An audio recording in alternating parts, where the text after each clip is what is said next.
হেই, hello viewers. কথায় আছে না, যদি তোর ডাক শুনে কেউ না আসে তবে একলা চলো রে। তাই আমিও পৌঁছে গেছিলাম রাজস্থান, তবে একলা নয়, মাকে সাথে নিয়ে। প্রথম দিন ছিলাম যোধপুরে, যাকে বলা হয় ব্লু সিটি। রাজস্থানের রাস্তাঘাট, বাড়িঘর, স্টেশন, দোকান সবকিছুর মধ্যেই না একটা রাজকীয় ব্যাপার আছে। আমি তো বাড়িগুলোকেও মাঝে মধ্যে ফোর্ট বা প্যালেস ভেবে ফেলেছি। বালসামান লেকের পাশে এনার ফোক মিউজিক শুনতে শুনতে অনেকটাই সময় কাটিয়েছিলাম। যোধপুরে আমরা একদিনই ছিলাম। রাজস্থানকে ভারতের সব থেকে বড় রাজ্য বলা হয়, তাই এক শহর থেকে অন্য শহর যেতেই প্রায় 10-12 ঘন্টা সময় লেগে যেত।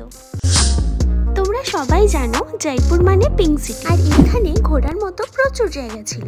এত জায়গা ঘুরতে 3 দিন তো লাগবেই। যাই হোক, চলো তাহলে তোমাদের এবার জয়পুরের মেন অ্যাট্রাকশন পয়েন্টগুলো দেখিয়ে দিই। এইটা হলো জান্তর মন্তর। এই হচ্ছে নাহারগড় ফোর্ট। আমরা তো গরমের সময় গিয়েছিলাম, কিন্তু আমি সাজেস্ট করব নভেম্বর থেকে ফেব্রুয়ারি রাজস্থান ঘোরার জন্য পারফেক্ট টাইম।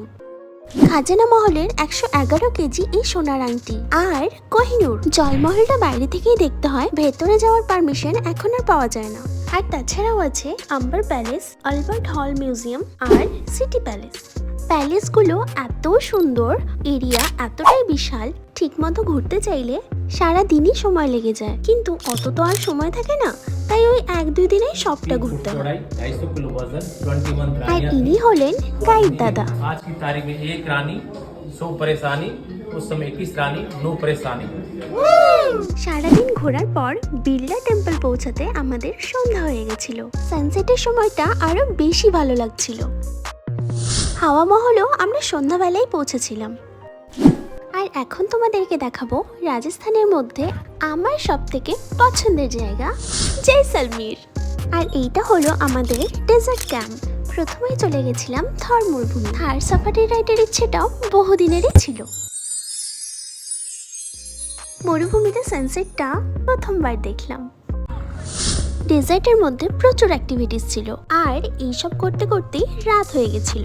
মরুভূমিতে সারাদিন যেরকম গরম, রাত্রে ঠিক তেমনই ঠান্ডা। জয়সলমীরও ঠিক মতো ঘুরতে গেলে 3 দিন সময় লেগেই যায়। পরের দিন পৌঁছে গেছিলাম পুষ্কর ভিলেজ। ক্যামেল রাইডটা আমরা ওখানেই করেছিলাম।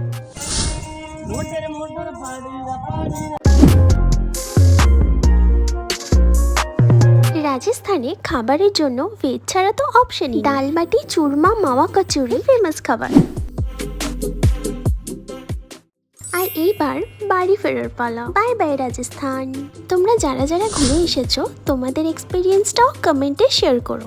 আর যারা যেতে পারোনি, তোমাদের আর যদি কোনো ইনফরমেশন লাগে সেটাও জানিও। এখানেই শেষ করছি, টাটা।